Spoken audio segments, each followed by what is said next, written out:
नमस्कार, आप देख रहे हैं साहित्य तक। मैं हूं जयप्रकाश पांडे। यह कार्यक्रम है शब्द रथी और हमारे साथ मौजूद हैं आज राजेश बादल जी। आपका बहुत बहुत स्वागत है। धन्यवाद पांडे जी। मैं अपने दर्शकों को बता दूं कि राजेश बादल जी जाने मानी मीडिया शख्सियत हैं। बहुत सारे समाचार चैनलों में बड़े पदों पर रह चुके हैं, अखबारों में बड़े पदों पर रह चुके हैं, संपादक से लेकर निदेशक से लेकर बहुत सारे दुनिया भर के चर्चित कार्यक्रम, ऐसे कार्यक्रम जो दुनिया भर में चर्चित रहे, ऐसे कार्यक्रमों को भी बनाया है। बहुत सारी जीवन वृत्त से जुड़े रहे हैं, उसके निर्माण से जुड़े रहे हैं।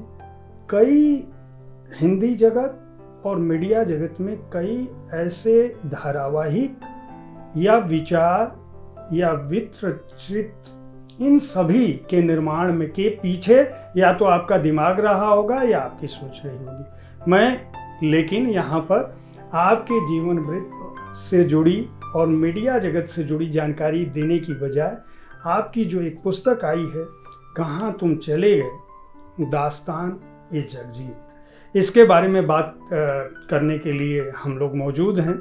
और जगजीत सिंह जी के बारे में मुझे कुछ कहने की बताने की ज़रूरत नहीं है, लेकिन यह पुस्तक अपने आप में, जैसी जगजीत सिंह की आवाज़ की मिठास है, जैसा उनकी गज़लों का जादू है और उनका जो दर्द है या उनका जो संदेश है आवाज़ का, जो आपके हृदय तक पहुंचता है, संगीत का, उनके सुरों का, यह पुस्तक उससे कम पठनीय नहीं है। यह मेरा दावा है सर। इसके लिए बहुत बहुत पहले तो बधाई आपको। धन्यवाद आपका। इतनी अद्भुत और पठनीय पुस्तक आपने लिखी है कि इसको पढ़ते हुए एक शब्द चित्र का सा आभास होता है। हम लगता है कि जैसे हम जगजीत सिंह जी की जीवन यात्रा के साथ यात्रा कर रहे हैं जी। तो मैं ये जानना चाहता हूँ सबसे पहले तो कि आपने कहाँ तुम चले गए। निश्चित रूप से यह शीर्षक बता रहा है कि यह पुस्तक जगजीत सिंह के जाने के बाद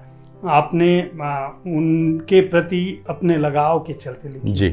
करोड़ों हिंदुस्तानियों में और दुनिया भर में जो लोग गज़ल और गायकी के चहेते हैं जगजीत सिंह जी, उन सबके दिल में। लेकिन आपने जिस ढंग से इस पुस्तक को लिखा है, मैं पहले ये जानना चाहूँगा कि इतना विस्तार से लिखने के लिए और जगजीत सिंह को अपने लेखन का इस रूप में श्रद्धांजलि देने की, मैं ये कहूँगा कि ये बहुत बड़ी श्रद्धांजलि है और हिंदी में इससे बड़ा काम जगजीत सिंह जी पर अभी तक नहीं हुआ है। आपने कैसे किया और इसकी शुरुआत कैसे की, कब आपके दिमाग? देखिए, आपने बहुत ठीक कहा कि जगजीत हमारे हिंदुस्तान के एक ऐसे विरले कलाकार थे जिनको हिंदुस्तान के बाहर, जिनके लिए समंदर की सीमाएं कोई नहीं सीमा थी। वो एशिया में भी जितने लोकप्रिय थे उतने ही यूरोप में भी लोकप्रिय थे, पश्चिम में भी लोकप्रिय थे और हमारे तमाम करोड़ों संगीत प्रेमियों के दिलों में आज भी धड़कते हैं। तो मेरा भी रिश्ता जगजीत से अपने कॉलेज के ज़माने में बना था और मेरा ख़्याल है कि ये 1978 की बात है। मैं कॉलेज में पढ़ता था और रेडियो में उद्घोषक था जी। तो उस समय एक रिकॉर्ड आया था। मैं आकाशवाणी में था तो उन दिनों, अगर मुझे ठीक, वो अनफॉरगेटेबल जो था जी। वो आया था और उसमें बात निकलेगी तो दूर तलक जाएगी। इसके बाद तो समझिए कि जगजीत मेरे सारा सब, मतलब मेरे दिल दिमाग पर छा गए। उसके बाद तो फिर एक के बाद एक एल्बम आते गए। लेटेस्ट आया जिसमें वो कागज़ की कश्ती, वो बारिश का पानी, तो हम सब लोग दीवाने हो गए।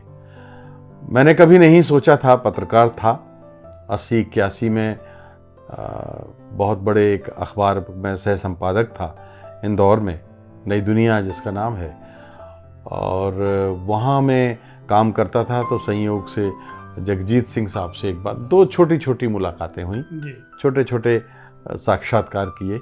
तो आप समझिए कि हम उस दिव्य लोक में थे कि मैंने जो है एक ऐसे कलाकार को देखा है, उससे बात की है, जिससे एक सपने की तरह जो वर्षों से हमारे अंदर था। उसके बाद मैं टाइम्स ऑफ इंडिया ग्रुप में चला गया। वहाँ नवभारत टाइम्स अखबार हमने शुरू किया जयपुर से। तो जयपुर में एक दो बार, फिर चूँकि जगजीत साहब राजस्थान के रहने वाले थे, श्रीगंगानगर में उनका जन्म हुआ था, तो राजस्थान आने का कोई मौका वो छोड़ते नहीं थे। तो मैं उनको भी 2-1 बार मिला। उसके बाद फिर मैं भोपाल चला गया और भोपाल में भी उनको 3-4 बार मिलने का मौका मिला, 2 बार मिलने का मौका मिला। और उसके बाद फिर दिल्ली जब आया तो 17-18 साल से अब दिल्ली में हूँ, तो जब तक वो रहे मेरा ख्याल है 3 या 4 बार उनके साथ अच्छी मुलाकातें हुई। और इतनी मुलाकातों में मैं कह सकता हूँ कि वो मुझे पहचानने लगे थे और हम दोनों के बीच में एक ठीक ठाक सा रिश्ता, एक पत्रकार और एक कलाकार का जो होता है, बन गया था। तो आपने किताब की जो बात कही है, जब वो चले गए, अब देखिए 10 साल तो हो गए उनको गए, लेकिन इतने जाने के बाद भी वो और अधिक शिद्दत से याद आते हैं। उनकी जो गज़लें हैं वो हमारे जीवन पर छाई हुई हैं, जो पहले नहीं होता था ऐसा। तो मैंने सोचा कि कम से कम जो नई पीढ़ी है, मतलब हमसे पहले वाली पीढ़ी भी जगजीत की दीवानी थी, हम लोग भी दीवाने हैं, और हमारे बाद की कम से कम 3 पीढ़ियां ऐसी हैं जो जगजीत की, जिनके बिना उनके जीवन की कल्पना भी नहीं की जा सकती। तो कॉलेज के दिनों की और प्रेम की खास, बिल्कुल, और वह जो दौर है, बिल्कुल, पढ़ाई के दिनों में देर रात तक जगना और बिल्कुल, और जगजीत को सुनना। तो मुझे लगा कि गज़लें तो नए बच्चे, नए लोग, नई नस्ल सुनती रहेगी, या पुराने लोग भी सुनते रहेंगे, लेकिन वो कौन सी कहानी है जो एक सिख बच्चे को दुनिया भर का चहेता जगजीत सिंह बनाती है, शिखर पर पहुंचा देती है। तो सिफर से शिखर तक का सफर जो है उनका, वो कहीं ना कहीं आना चाहिए। मैं इसी बात पर, चूंकि इस पुस्तक को पढ़ते हुए बहुत सारे ऐसे प्रसंग हैं जो मैं मीडिया का आदमी हूँ, लेकिन मुझे भी जानकारी नहीं है, जबकि हम उसी दौर के लोग हैं जिनकी शामें और जिनका दिन और जिनकी रातें जगजीत सिंह की गज़लों से गुजरी थी। वो सिख के रूप में थे। आपने उस घटना का बड़ा मार्मिक एक ब्यौरा दिया है, कम से कम इस पुस्तक में। मैं बता दूं, कहाँ तुम चले गए दास्तान जगजीत में, जिस तरह से, जिस सहजता से मैं बात कर रहा हूँ, उतनी सहजता से ऐसे मार्मिक प्रसंग लिखे गए हैं कि आप उसको पढ़ते समय कई बार भीगेंगे, कई बार उस दौर में गुजर जाएंगे। मैं एक उनके बचपन का आपने बहुत अच्छा ब्यौरा दिया है कि श्रीगंगानगर से जब वो राजस्थान आते हैं और पढ़ाई के दिनों में उनका, जब कॉलेज के दौर में जब वो सुनाते हैं, और कई बार ऐसा होता है कि उनका जुनून जो है वह इस कदर होता है कि छात्रों को जगाते हैं और वो सुनने के लिए लोग तैयार नहीं होते, और फिर वो कहते हैं कि एक समय ऐसा आएगा कि तुम लोग टिकट लेकर मेरे गाने सुनोगे। मैं चाहता हूं कि जरा इसके बारे में हमारे, क्योंकि जो लोग सुन रहे हैं उनमें बहुत सारे ऐसे लोग होंगे जिनका सपना होगा कलाकार बनने का, जिनका सपना होगा साहित्यकार बनने का, जिनका सपना होगा गायक बनने का, गीतकार बनने का।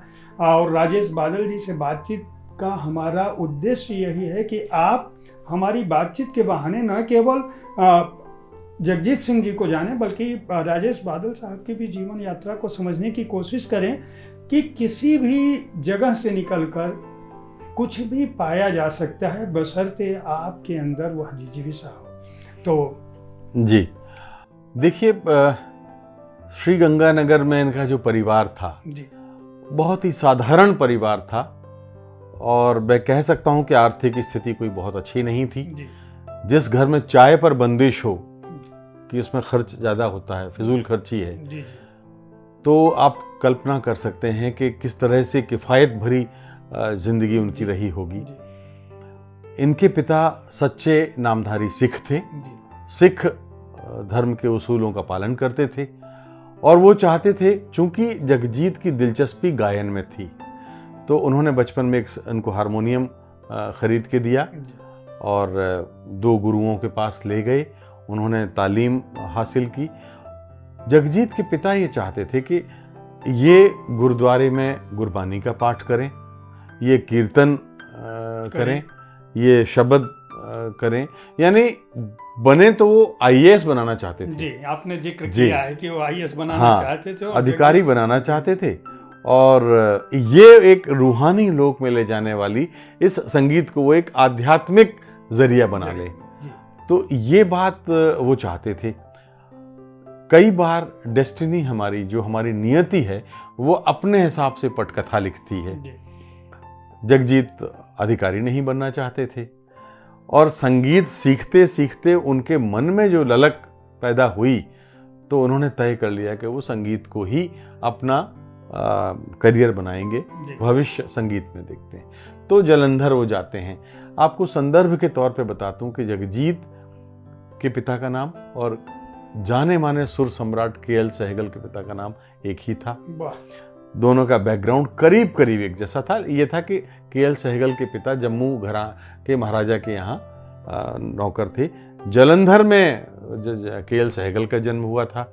जिस तरह आज भी के.एल. सहगल का घर वहाँ मौजूद है, तो के.एल. सहगल के साथ वो अपनी कहीं ना कहीं एक रिश्ता आंतरिक देखते थे और फिर वहाँ वो उन्होंने अपनी ज़िंदगी का संगीत का सफ़र शुरू किया। आकाशवाणी से जालंधर में ही वो संपर्क में आए और लोग उनके गायन पर रीझ जाते थे। उन्होंने कॉलेज के ज़माने में काफ़ी कंपटीशन जीते और हालांकि ये बात अलग है कि वो उस दौर में फिल्मी गीत भी गाते थे।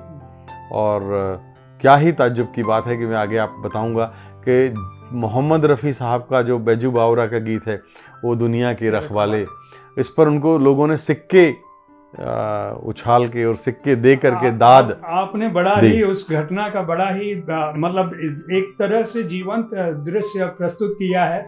बताया है कि बड़े लोगों की महफिल थी, कई लोगों को गाना था और लाइट चली गई तो लोग पब्लिक भागे ना, इसलिए जगजीत सिंह जी को गवाया गया। उन्होंने एक गाने की तैयारी, मैं इसी पुस्तक से बता रहा हूँ, तो एक गाना उन्होंने सुनाया, बहुत अच्छा, तालियां बजी और ये हुआ कि दूसरा गाना सुनाओ। जगजीत सिंह जी ने दूसरे गाने की तैयारी नहीं की थी, तो उन्होंने वो गाना सुनाया जिसकी बात कर रहे हैं बादल जी। और जब गाना सुनाया तो दाद देने का एक तरीका है, जगजीत सिंह जी ने ही कहा है उन शब्दों को, हाँ बादल जी ने इस पुस्तक में लिखा है कि दाद देने का तरीका है कि या तो सत श्री अकाल के नारे लगाएंगे या पैसे फेंकेंगे। तो उन्होंने बहुत सारे पैसे फेंके और उस रुपए का जिक्र है कि उस दौरान शायद 125 या 150 रुपए उनको मिले थे उस समय। तो ये बहुत बड़ी बात थी कि उस दौर के हिंदुस्तान में जो गुलामी से आज़ाद हुआ था और अपने पैरों पर देश वो खड़ा होने की कोशिश कर रहा था, उस देश में कलाओं को इतना सम्मान मिलने लगा था। तो देखिए क्या मोहम्मद रफ़ी के गीत गाते थे और आगे जाके बताऊंगा कि उन्हीं मोहम्मद रफ़ी साहब ने जगजीत के संगीत निर्देशन में गाया। ऐसा सौभाग्य किसको मिलता है? मैं अब यहाँ से हम लोग चूँकि पुस्तक पे बात कर रहे हैं और ये पुस्तक बहुत रोचक है, मैं बार बार इसलिए कह रहा हूँ क्योंकि मेरी बात को आप इस पुस्तक को खरीद कर पढ़ने के बाद निराश नहीं होंगे। मंजुल पब्लिशिंग हाउस ने इसको छापा है, हार्ड बाउंड है पुस्तक, बहुत ही अच्छे ढंग से छपी है, 699 रुपये मूल्य है। और अगर आप संगीत के रसिक हैं, जगजीत सिंह के चाहने वाले हैं, तो इस पुस्तक को पढ़ के जगजीत सिंह के जीवन के इतने पहलुओं के बारे में जानेंगे जिनको आपने कभी कहीं नहीं पढ़ा होगा। खास बात यह कि इस पुस्तक में कई ऐसे चित्र हैं जो चित्र भी कभी आपको देखने को मिले नहीं होंगे किसी भी, मेरी जानकारी में अब तक किसी भी पत्र पत्रिका में इस तरह की तस्वीरें नहीं हैं जिनमें शोध के तौर पर उनके परिवार के लोगों से, उनके सहकर्मियों से, उनके साथ काम करने वालों से, उनसे बड़े लोगों से और उनसे छोटे लोगों से, हर तरह के लोगों से, चाहे वो फिल्म दुनिया से जुड़े हों, संगीत जगत से जुड़े हों, मीडिया जगत से जुड़े हों, उनके परिवार के लोग हों, सबसे बात करके बहुत ही उम्दा पुस्तक बनाई।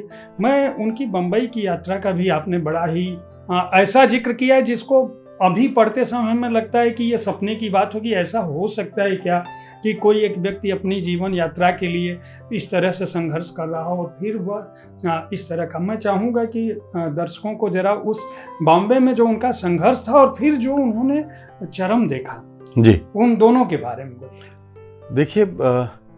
हिंदुस्तान की जो बम्बई, उस समय बम्बई बोलते थे, तो इजाज़त दें कि मैं बम्बई ही बोलूँ तो अच्छा है। तो बम्बई को माया नगरी भी कहते हैं और ये कहते हैं कि माया नगरी एक ऐसा शहर है जो अड़ियल घोड़े की तरह है और सबको अपने ऊपर सवारी करने नहीं देता आसानी से। जगजीत गए और वो एक दौर ऐसा 60 का जो दशक है, आप कभी देखेंगे तो ऐसी ऐसी फिल्में बनती थीं और इतनी लोकप्रिय फिल्में बनती थीं कि बच्चे, नौजवान, युवक युवतियां घरों से भाग जाया करते थे नायक बनने के लिए, हीरो बनने के लिए, और वो एक सामाजिक स्तर पर एक बड़ी चुनौती हो गई थी। तो जगजीत जी बहुत सारे लोग गए थे, कुछ बन पाए, बहुत सारे लोग वापस आ गए। तो जगजीत भी बिना बताए घर से एक बार नहीं 2 बार भागे। एक बार तो बिना टिकट भागे और ट्रेन के टॉयलेट में छिपते हुए वो टीसी से बचते हुए भागे। पहली बार तैयारी नहीं थी, दूसरी बार तैयारी से गए, और जब उन्होंने देख लिया कि इस अड़ियल घोड़े पर सवारी करना मुझे आ गया है। हालांकि उस समय एक बड़ा, देखिए, संस्मरण ये है कि मैंने आपको बताया कि इनके पिता सिख थे। हाँ, मैं और ये बहुत सारे लोग ये जानते हैं कि जगजीत सिंह तो सिख नहीं है, लेकिन जब बंबई गए तब तक वो सिख थे, कॉलेज के ज़माने में भी सिख थे। और इनका जो पहला रिकॉर्ड आया ईपी की शक्ल में, 2 सुरेश राजवंशी और जगजीत सिंह, 2 गज़लें दोनों की थी, 2 गज़लें एक तरफ, 2 गज़लें दूसरी तरफ। तो वो जब कंपनी ने इनसे कहा कि भाई देखो, बम्बई में ये बड़ी यहाँ एक सरदार को गज़ल गाते लोग देखेंगे तो हंसेंगे और कोई सुनेगा नहीं, अरे हंसी उड़ाएंगे, तो ये बेहतर है कि रिकॉर्ड पे, कवर पे छापने के लिए हमें एक ऐसी फ़ोटो चाहिए जिसमें आपका सिख वेश ना हो। अब देखिए, सच्चे नामधारी सिख के घर में बचपन से गुरुद्वारों में कीर्तन गुरबानी का पाठ करते, और जो बच्चा बड़ा हुआ हो उससे कहा जाए कि आप सिख वेश त्याग दें, कितनी बड़ी लड़ाई अपने आप से थी। और जगजीत ने तय किया कि बहुत मंथन चलता रहा, अपने आप से लड़ते रहे। वो दिन भी आ गया कि भाई रिकॉर्ड आपका अब देर हो जाएगा, तो आप अगर जल्दी से जल्दी जो है हमको ताज़ा फ़ोटो दीजिए। तो फिर ये एक हजाम के पास गए, उस हजाम से कहा कि भाई मेरे केश निकाल दो। तो उस हजाम ने बिल्कुल ऐसे ऊपर से नीचे घूर के देखा, क्या बात कर रहे हो सिख, तुमने अपने घर में माँ बाप से पूछ लिया है ना? तो बोले हाँ बाबू, पूछ लिया है। अब हुआ ये कि हजाम जो है बाल इनके काट रहा है और ये इनके आंसू बह रहे हैं, रोते जा रहे हैं। और धीरे धीरे जब सारे बाल काट दिए तो उस हजाम ने कहा कि बाबू, इतना ही दर्द अगर आपका था आपको, तो क्यों आप केश दान किए? तो जगजीत ने कहा, आप नहीं समझोगे, मैं जानता हूँ कि मेरे आंसू क्यों आए। मैं बताऊं आपको, ये जगजीत सिंह जी की सरदार वाली पिक्चर है और यह कटने के बाद की पिक्चर है। इसके साथ भी एक जुड़ा हुआ मज़ेदार किस्सा इस पुस्तक में है और मुझे सुन के पढ़ के हंसी आ रही थी। राजेश भाई साहब उसको बताएंगे कि नहीं बताएंगे, मैं बताता हूँ आपको कि जगजीत सिंह जी वहाँ रहने के लिए बहुत सारे काम करते थे। फिल्मों में भी एक फिल्म का जिक्र किया है आपने, अमन फिल्म में एक छोटी सी भूमिका भी मिली थी उनको बतौर सरदार रहते हुए। और कई बार शादी ब्याह में भी गाते थे, कोई छोटा काम भी, रिकॉर्डिंग भी होती थी, हर तरह की काम करते थे ताकि बम्बई में रह सकें। मुंबई को बॉम्बे, जैसा कि भाई साहब ने कहा, उस समय बम्बई थी। तो एक कार्यक्रम में उनको जाना था। जब ये बाल कटा के गए शाम को कार्यक्रम में, तो उन लोगों ने कहा कि भाई हमने तो सरदार को बुलाया था जिसकी आवाज़ बहुत अच्छी थी, और आप कहाँ आ गए? उन्होंने मना किया, मैं ही वो सरदार हूँ, कहना शुरू किया, मैं ही वो सरदार हूँ। वो बोले नहीं, वो सरदार कहीं और चला गया होगा, ज़्यादा पैसा मिल गया होगा, हम तुमसे नहीं गवाएंगे, तुम जाओ। वो कहते रहे मैं ही हूँ। आखिर में उनको भगाने पर तो उन्होंने कहा कि भाई मैं गा देता हूँ, आप सुन लीजिए, अगर मेरी आवाज़ पसंद न आए या आपको ये ना पता चले कि वही आदमी है तो पैसे मत देना। किसी तरह से इतना दबाव बनाने के बाद वो गाना गा पाए उस दिन, जिस दिन बाल कटे थे। आप कल्पना करिए कि एक तरफ। और इस पुस्तक में राजेश जी ने इस बात का भी जिक्र किया है कि जगजीत सिंह जी ने अपने पिताजी को किस तरह से उस घटना की जानकारी दी और उनके पिताजी इस घटना के चलते एक लंबे समय तक उनसे किस तरह से नाराज़ रहे। और बाद में जब रेडियो पर उनके गाने, गीत बजने लगे, गज़ल बजने लगी और बहुत सारे गाने बजने लगे, तो फिर उनका मन परिवर्तित हुआ। लेकिन इसमें कई साल लगे, दशक से ज़्यादा लग गया होगा। तो आप समझिए कि किसी भी व्यक्ति के जीवन में जो इतना बड़ा कलाकार है वह किस तरह से गुजरता रहा। अब मैं आऊँगा कि वो जिस रिकॉर्डिंग की आप बात कर रहे हैं, उसके बाद उन रिकॉर्डिंग्स के बाद धीरे धीरे जगजीत सिंह जी के जीवन में बदलाव आ गया जी। उनके पिताजी ने भी बाद के दिनों में, जो आपने पुस्तक में जिक्र किया है कि उन्होंने अपने बेटे की सफलता को एक तरह से गुरु साहब का आशीर्वाद माना और ये मान लिया कि वो संगीत की सेवा कर रहा है तो किसी न किसी रूप में शबद कीर्तन की सेवा कर रहा है जी। देखिए, मुझे ऐसा लगता है कि शायद उनके पिता इस बात को तो काफ़ी दिनों तक, कई वर्षों तक स्वीकार नहीं कर पाए जी। और उनकी माँ के साथ इस किताब में एक ऐसा संवाद है जो मुझे लगता है इस किताब की जान है। मेरी नज़र में इस किताब का सबसे अच्छा जो संवाद है वो एक पति और पत्नी के बीच में, यानी जगजीत के माता पिता के बीच में है।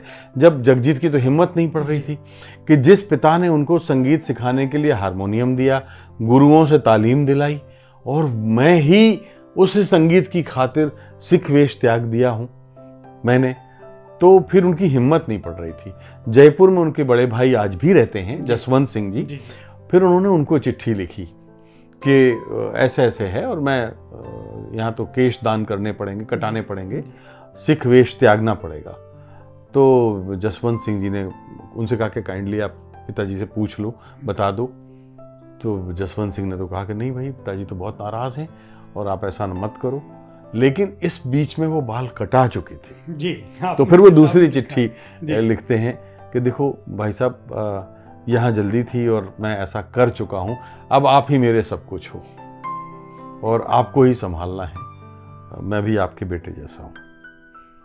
तो वर्षों तक जगजीत, आप सोचिए उस घुटन, उस तड़प, उस दर्द को कि माँ बाप बात नहीं कर रहे हैं और वो उसको अपना सफ़र जारी रखना है। तो वो एक संघर्ष का एक अलग दौर था। और दूसरी जो घटना आपने बताई, ये बात बिल्कुल सही है। जगजीत के अंदर बहुत ही पक्की शास्त्रीय संगीत पक्का उन्होंने सीखा हुआ था। उन्होंने गले में बहुत बढ़िया सुर था, पक्की तालीम थी, आवाज़ हम जानते हैं कि क्या आवाज़ थी, आवाज़ तो वो सब होने के बाद भी उनको बर्थडे पार्टियों में जाना पड़ता था, उनको महफिलों में जाना पड़ता था, उनको जन्मदिन की पार्टियों में जाना पड़ता था। अब वहाँ महफिलों का और पार्टियों का एक वेशभूषा का भी एक रिवाज था। तो खुद उन्होंने बड़ी मुश्किल से जोड़ के पैसे 3 पीस एक सूट सिलाया, और 3 पीस सूट सिलाए, सोचिए एक आर्टिस्ट गले में हारमोनियम टांगे खुद जा रहा है। और उनकी महफिलों में राज कपूर होते थे, वहीदा रहमान होती थी, और भी कई उस जमाने के लोकप्रिय कलाकार होते थे, लेकिन किसी ने काम नहीं दिलाया। आपने ये घटना बहुत ही मार्मिक, मतलब उसका जिक्र किया है आपने कि सब लोग सुनते थे लेकिन काम नहीं देते थे, ये नहीं कहते थे कि आके गा लो जी। लेकिन मैं इस पुस्तक की कई खासियतें हैं। एक खासियत ये है कि इस पुस्तक में जगजीत सिंह के हवाले से बहुत सारी बातचीत है, चूँकि राजेश बादल जी ने बहुत सारे राज्यसभा टीवी के लिए भी और दूसरे चैनलों के लिए भी लगातार काम किया, 5 फिल्में बनाई थी। तो सीधा साक्षात्कार, जैसा कि आप बता रहे हैं, जयपुर में भी मुलाकात हुई थी, भोपाल में भी हुई थी। उन मुलाकातों में जो जानकारियां थी, तो कई चीज़ें ऐसी हैं जो जगजीत सिंह बता रहे हैं, कई चीज़ें ऐसी हैं जो जगजीत सिंह के चाहने वाले बता रहे हैं, कई चीज़ें ऐसी हैं जो संवाद की शक्ल में हैं, यानी चिट्ठी, फ़ोन की बात है, जैसे जगजीत सिंह जी ने अपने भाई को कहा, तो वो पूरा संवाद प्रक्रिया है यहाँ पे। मैं ये अब जानना चाहूँगा, क्योंकि जगजीत सिंह जी के जीवन के जो पड़ाव हम देखते हैं, एक तरफ ये संघर्ष का जीवन है, दूसरी तरफ आपने उसका बहुत विस्तार से विवरण दिया है कि विदेशों में किस तरह इनके कंसर्ट हुए और किस तरह से लंदन के रॉयल अल्बर्ट हॉल में जो है किस तरह भीड़ थी और कितने कितने पाउंड के, मतलब हजारों लोग, टिकट ही नहीं मिलते थे, और पूरा उनका एक दौर उसका जिक्र किया। लेकिन इन दोनों दौर के बीच में, इस संघर्ष के दौर के बीच में और उस लंदन के अल्बर्ट हॉल के कंसर्ट के बीच में, या पूरी दुनिया में जो उनके शो होते थे, इस पुस्तक में कई सारी जानकारियां हैं जो रिकॉर्ड केवल जगजीत सिंह जी के नाम पर दर्ज है। जैसे सिरी फोर्ट ऑडिटोरियम में 200 से अधिक शो करने का रिकॉर्ड किसी एक कलाकार के पास है तो जगजीत सिंह जी के पास है। ऐसी बहुत सारी घटनाएं मैं पूरी बात बता के आपकी जिज्ञासा नष्ट नहीं करना चाहता, लेकिन जगजीत सिंह जी और चित्रा सिंह जी का जो रिश्ता है आपने उसके बारे में भी बहुत विस्तार से लिखा है और उस मानवीय पहलू का, प्रेम के अलावा जी एक मानवीय पहलू का भी जिक्र किया है, उल्लेख किया है कि किस तरह से चित्रा सिंह के जीवन में जब कोई घटना घटी थी और जगजीत सिंह की ज़िंदगी में वो आए, और फिर एक दुखद पहलू है उनके बच्चे का। मैं चाहूँगा कि थोड़ी थोड़ी चीज़ें, क्योंकि समवन समवेयर के बारे में जो लोग जगजीत सिंह जी को जानते हैं, उनके संगीत को जानते हैं, वो जानते हैं कि उनके जीवन में ये हादसा हुआ था। लेकिन जगजीत जी, चित्रा जी सहजीवन है, उनका साथी रहे हैं, ये जानते हैं, लेकिन चित्रा जी उनके जीवन में कैसे आई इसकी जानकारी बहुत लोगों को नहीं है। देखिए, चित्रा जी की आवाज़ तो बहुत ही सुरीली, पतली, महीन सी है और जगजीत की आवाज़ बड़ी भारी। तो शुरुआत में जब चित्रा जी ने पहली दफ़े जगजीत को सुना तो खारिज कर दिया, अरे बहुत मोटी आवाज़ है इसको। और तब वो जिंगल क्वीन कही जाती थी और उस ज़माने में बम्बई में उनको एक जिंगल गाने के 500 रुपये 700 रुपये मिलते थे। और तब उन्होंने जगजीत के साथ जब जिंगल गाने शुरू हुए, जब वो आवाज़ किसी स्तर पर पसंद आ गई जी, तो फिर उनको लगा तो ठीक है, तो उनको जगजीत को 50 या 60 रुपये मिलते थे। सोचिए आप, तो यानी वो स्टार थी। और लेकिन कुछ हादसे चित्रा जी की भी जिंदगी में हुए जी।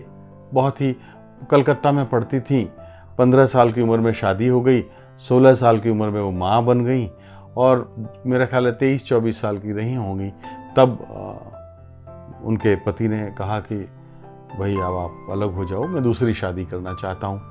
तो जो कलकत्ता पूरब से पश्चिम आई है जो महिला, जो उस पश्चिम के माया नगरी में, माया लोक में किसी को नहीं जानती, अपने संघर्षों को उसके सामने है, माँ बाप के पास वापस लौट के नहीं जा सकती, ऐसी सूरत में जगजीत ने इंसानियत के नाते जो भी मदद कर सकते थे वो मदद की। इन लोगों ने दक्षिण अफ्रीका में शो किए और वहाँ मैं आपको बता दूं कि उस ज़माने में जगजीत सिंह फिल्मी गीत गाते थे, किशोर कुमार के, मोहम्मद रफ़ी के, तलत महमूद के, और उन गानों पर डांस भी करते थे। अच्छा, हाँ, खुद डांस करते थे, क्योंकि देखिए जीवन यापन के लिए करना पड़ता है। जी जी। और दक्षिण अफ्रीका से लौटने के बाद तो उस समय चूंकि रंगभेद की नीति थी वहाँ पे, तो इन लोगों के पासपोर्ट जब्त कर लिए गए थे और वहाँ से जब लौट के आए तो उस यात्रा ने भी निकटता दी। और जब ये अलगाव हो गया तो अलग गृहस्थी जमाने में जगजीत ने काफ़ी मदद की। ऐसे ही किसी दौर में जगजीत ने प्रस्ताव रखा तो चित्रा जी ने मना कर दिया। जी, वाकया किया कि वो खाना किचन में थी और वो दरवाजा नॉक हुआ। हाँ। और आए और फिर उन्होंने कहा कि मैं तुमसे शादी करना चाहता हूँ। और उन्होंने कहा तुम्हारा दिमाग ठीक नहीं है, तुम कैसी बात कर रहे हो, ये कैसी बात है। बिल्कुल, उन्होंने कहा मैं शादीशुदा हूँ, मैं एक बेटी की माँ हूँ और मैं कैसे शादी कर सकती हूँ। तो फिर वो बातचीत ही खत्म हो गई। फिर 1 साल के बाद फिर उन्होंने दोबारा प्रस्ताव रखा जब फॉर्मल तलाक वलाक हो गया तो, और उस बार फिर चित्रा जी ना नहीं कर पाई कि देखिए आज के समाज में अभी भी एक अकेली महिला का रहना बहुत आसान नहीं होता। तो आप सोचिए कि आज से 40-45 साल 50 साल पहले तो और भी कठिन हाल था उस दौर के समाज में। आपने इस पुस्तक में एक, हम उसको कहते हैं कि सामाजिक या हमारा जो मीडिया जगत है, जो कई बार कई ऐसी भूल कर जाता है जिसका हम बाद में निराकरण भी नहीं कर पाते हैं, या जब तक निराकरण होता है तब तक कई चूक हो चुकी होती है। आपने जगजीत सिंह जी और चित्रा जी के बेटे के हादसे का जिक्र किया है और उसमें उसके चलते जो इन लोगों के जीवन में दुख आया, और फिर आपने वो उस घटना का भी जिक्र किया है कि मतलब एक तरफ बेटा चला गया है और दूसरी तरफ मीडिया में वही लोग दोषी ठहराए जा रहे हैं। और फिर जगजीत सिंह जी के जीवन के आखिरी दिनों का भी आपने उल्लेख किया है, किस तरह से उनके जीवन में दुख आया।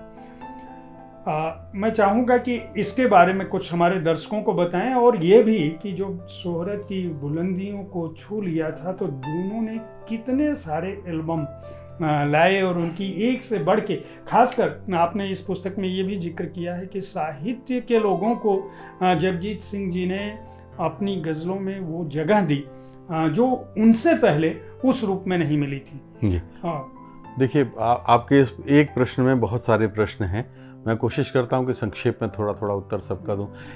हिंदुस्तान में गज़ल के आकाश में जब जगजीत प्रतिष्ठित होते हैं तो वो बेगम अख्तर के बाद का दौर है, और वो एक तरह से वो शिखर वाला जो स्थान था वो सूना पड़ा था। जब जगजीत ने ये महसूस किया कि फिल्मी गीतों में और फिल्मों के ज़रिए उनको सुख नहीं मिल रहा है, और जैसे कि मैंने आपको कहा कि वो बचपन से उनकी तालीम एक रूहानी और आध्यात्मिक किस्म की रही थी, तो वो अपने ढंग से अपने संगीत का प्रभाव करना चाहते थे, पैदा करना चाहते थे। तो उन्होंने फिर उस फिल्म लाइन को तौबा कर लिया। उन्होंने कहा भी है, इसमें है इसका जिक्र। और उसके बाद वो शिखर के देखते ही देखते शिखर के उस स्थान पर जा पहुँचे जहाँ लोगों को बहुत लंबा वक्त लगता है। एक बार शिखर पर आप पहुंच जाएं तो शिखर पर बने रहना भी बड़ी चुनौती होती है, और जगजीत जब तक रहे तब तक वो शिखर पे रहे। तो एक बात, आपके प्रश्न का उत्तर एक तो ये हो गया। दूसरी बात जो आपने विवेक वाली, जो मीडिया वाली बात कही है, बिल्कुल आप ठीक कर रहे हैं, और मुझे भी ये कचोटती है। आज हम कई बार पत्रकारिता की गैर जिम्मेदारी या पत्रकारिता में बढ़ती कुछ गैर जिम्मेदारी की बात करते हैं, लेकिन ये जब विवेक का एक अचानक एक्सीडेंट में डेथ हुई तो रात को 1:30-2 बजे थे, और ये अगले दिन अखबारों ने छाप दिया कि बड़े बाप की बेटा है, शराब पी के गाड़ी चला रहा था, वगैरह वगैरह वगैरह। तो जो मोनिका जो बेटी थी चित्रा जी की, विवेक को बहुत प्यार करती थी।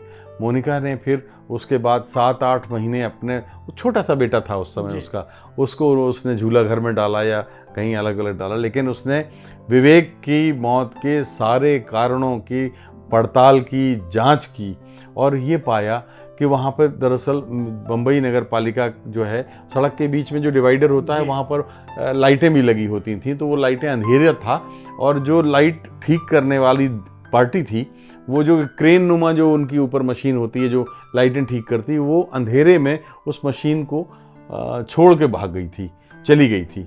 और विवेक जा रहा था अपने एक दोस्त, उसी रात उसके एक दोस्त का एक्सीडेंट हो गया था, तो उसको देखने जा रहा था, शराब के नशे में नहीं था।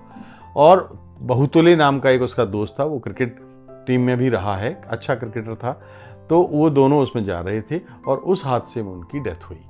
तो 8-9 महीने के बाद जब सारे दस्तावेज सामने आए, मुंबई नगर पालिका परिषद ने भी इस बात को स्वीकार किया, और भी प्रशासनिक मशीनरी ने स्वीकार किया कि मोनिका ने ठीक कहा है। लेकिन अफसोस की बात यह है कि हम जब गलती करते हैं तब तो हम उसका पक्ष नहीं लिया, हमने एक संतुलन की पत्रकारिता नहीं की, लेकिन जब ये सामने तथ्य आ गए, कम से कम तब तो इन तथ्यों को तो प्रकाशन करना था कि हाँ, हमसे गलती हुई, आप ऐसा तो नहीं था। तो दूसरी बात ये हो गई। तीसरा एक सवाल अगर मैं थोड़ा सा मिस कर रहा हूँ, अगर आप दोहराएंगे, एक उसका टुकड़ा था, आपने एल्बमों की बात कही थी, मुझे याद है, क्योंकि बहुत ही एक से बढ़ के एक अनूठी गज़लें, और जो साहित्यकारों को उन्होंने, मतलब आपने शिव कुमार बटालवी जी से लेके और नवाज देवबंदी साहब से लेके और वसीम बरेलवी, सभी का जिक्र किया है। और आपने ये भी जिक्र किया है कि बटालवी साहब को लेके किस तरह का एक तरह का अपना आकर्षण था, जगजीत सिंह का अपना लालच था कि मैं इनकी गज़लों को, नज़मों को सुनाऊं। तो मैं ये चाहता हूं कि उसके बारे में थोड़ा आपको ये पता चले कि जिस जगजीत सिंह जी की हम बात कर रहे हैं, उनका जीवन किस तरह से आगे बढ़ा था, और उन्होंने केवल ये नहीं था कि अपने गायन से करोड़ों लोगों के दिलों में जगह बनाई, बल्कि उन्होंने साहित्य का कद भी ऊंचा किया। अपने समय के लेखकों, कवियों, रचनाकारों को जो मुकाम उन्होंने दिया अपनी आवाज़ से, बहुत कम लोगों को वो मुकाम हासिल होता है। उनमें नवोदित लोग भी थे, और स्थापित लोगों की तो बात ही नहीं करता मैं। बिल्कुल।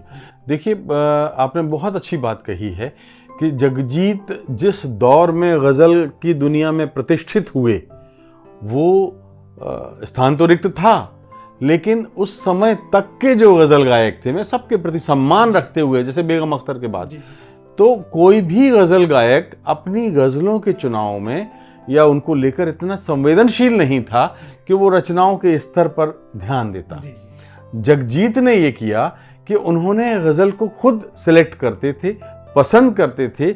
और जब हम बात करते हैं कि उनके आने के पहले गज़ल महफ़िलों की शोभा बढ़ाती थी, महफ़िलों की शान होती थी। बहुत कम लोग, 100 में, समाज के 100 लोगों में से 5 लोग गज़ल सुनते थे।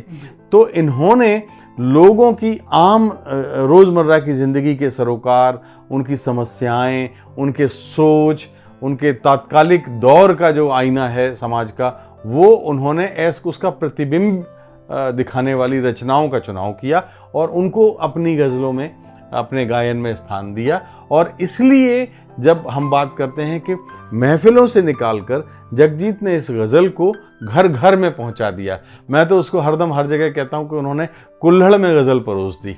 मैं हमेशा इस बात को कहता हूं, और अगर ऐसा वो ना करते तो गज़ल शायद हिंदुस्तान में ही नहीं, इस महाद्वीप में और संसार में शायद इतनी लोकप्रिय नहीं होती। जगजीत जितने लोकप्रिय हिंदुस्तान में थे, उससे ज़्यादा पाकिस्तान में थे, उससे ज़्यादा यूरोप में थे और उससे ज़्यादा यूएस में थे। आपने जो लेखकों की बात कही है वो इसी वजह से हुई है कि वो स्थापित लेखकों को भी परहेज़ नहीं था उनका, और नए लेखकों का भी कोई उनको लेना है तो परहेज़ नहीं था। अब आपसे मैं जगजीत जी के जीवन के दूसरे पहलुओं के बारे में कुछ चीज़ें अलग इसलिए हैं क्योंकि जीवन यात्रा से अलग बहुत सारी चीज़ें राजेश जी ने लिखी हैं, जिनमें एक उनका घोड़ों से प्रेम का आपने जिक्र किया है, और जो उनके बारे में दूसरे फिल्म जगत से जुड़े लोग या उनके प्रिय लोगों ने, भाई परिवार तो चलिए ठीक है, चित्रा जी ठीक है, लेकिन जो फिल्म जगत से जुड़ी शख्सियतों से आपने बात की है, मैं चाहूँगा इन दोनों के बारे में थोड़ा सा बताएं। बाकी बिना किताब खरीदे आप नहीं समझ सकते, हमारी बातचीत 40 मिनट आधे घंटे की होगी। यह पुस्तक के जो पूरे पृष्ठ हैं वो 242 पृष्ठों की यह पुस्तक है। अद्भुत चित्र हैं, अद्भुत शैली है, अद्भुत कथानक है। जगजीत सिंह जी के बारे में कुछ कहना ही नहीं, लेकिन आपके लेखन की जो छाप है वह भी इसमें दिखती है कि आपने कैसे पूरी फिल्म की तरह से शब्दों को पिरो दिया है कि हम जानते हैं। मैं जो सवाल मेरा है उसके जी धन्यवाद। अगर हमारे पाठक या जो देख रहे हैं दर्शक, वो भी अगर इस तरह को जगजीत की इस ज़िंदगी नामे को पसंद करेंगे तो मुझे लगेगा कि मेरी मेहनत सफल हो गई। आपने घोड़ों वाली जो बात कही है, ये बात जगजीत जब अपने संघर्ष के दिनों में उनको घोड़ों का शौक़ और घुड़सवारी का शौक़ और घोड़ों रेस में घोड़ों पर जाने का शौक़ जो उनका था, उनके अपने घोड़े थे, पसंदीदा घोड़े थे, उनके जो बहुत सारे एल्बम आए हैं उनके नाम पर घोड़ों के नाम रखे गए थे।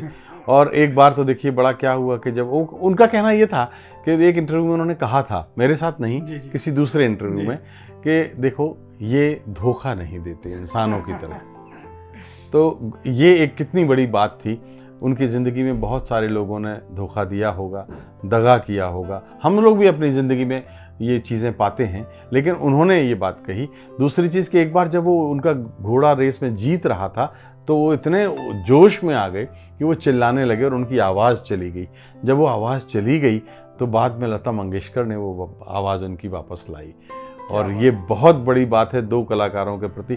वो दमन सूद साहब के साक्षात्कार के हवाले से आप जानेंगे कि वो जब लता जी उनके स्टूडियो में रिकॉर्डिंग करने के लिए गईं तो दमन सूद ने कहा कि वो जगजीत की जो आवाज़ है वो चली गई है, ऐसे ऐसे हुआ।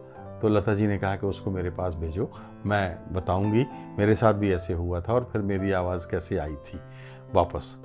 तो वो जगजीत गए और जगजीत ने फिर लता जी से टिप्स लिए और तब उनकी आवाज़ लौटी। तो ये दो महान कलाकार, ऐसे एक से एक बढ़ के बातें हैं। आप ये समझ लें कि जितनी रोचक बात बताई है आपने, और मैं पहले भी बार बार ये कह चुका हूँ, एक बहुत ही अद्भुत पुस्तक देने के लिए जगजीत सिंह जी के प्रशंसकों को, संगीत जगत को, साहित्य जगत को इतनी उम्दा कृति देने के लिए मैं आपको बधाई देता हूँ। क्योंकि मैं ये बात इसलिए दावे से कह पा रहा हूँ क्योंकि मैंने इस पुस्तक को पढ़ा है। मैं एक सीटिंग में मैंने पढ़ा है इस पुस्तक को। इस पुस्तक को उठाकर पढ़ना शुरू करने के बाद ये इच्छा नहीं होती, ये हिम्मत नहीं होती कि आप इसको रख लें। इसमें कई खंड हैं इस पुस्तक में। इंसानियत का जो मजहब है उसकी भी बात की है राजेश बादल जी ने। हम लोग अब इस पुस्तक पर चर्चा नहीं करेंगे। मैं चाहूँगा कि आप इस पुस्तक को खरीदें, पढ़ें और जानें और अपनी राय से साहित्य तक को भी अवगत कराएं। राजेश बादल जी का भी इसमें संपर्क सूत्र दिया है, उन्हें भी बताएं, प्रकाशक को भी बताएं। और शायद यही एक सच्ची श्रद्धांजलि होगी एक महानतम कलाकार को, जिसने कई पीढ़ियों को जीने की, सोचने की, संगीत की, समझ की और सबसे बढ़कर मोहब्बत करने की सीख दी। बहुत बहुत धन्यवाद आपका। आपका भी बहुत बहुत धन्यवाद पांडे जी। आपने इस किताब के ज़रिए लोगों तक वो संदेश दे दिया जो वास्तव में हमारी ज़िंदगी की बहुत सारी समस्याओं का समाधान है। धन्यवाद।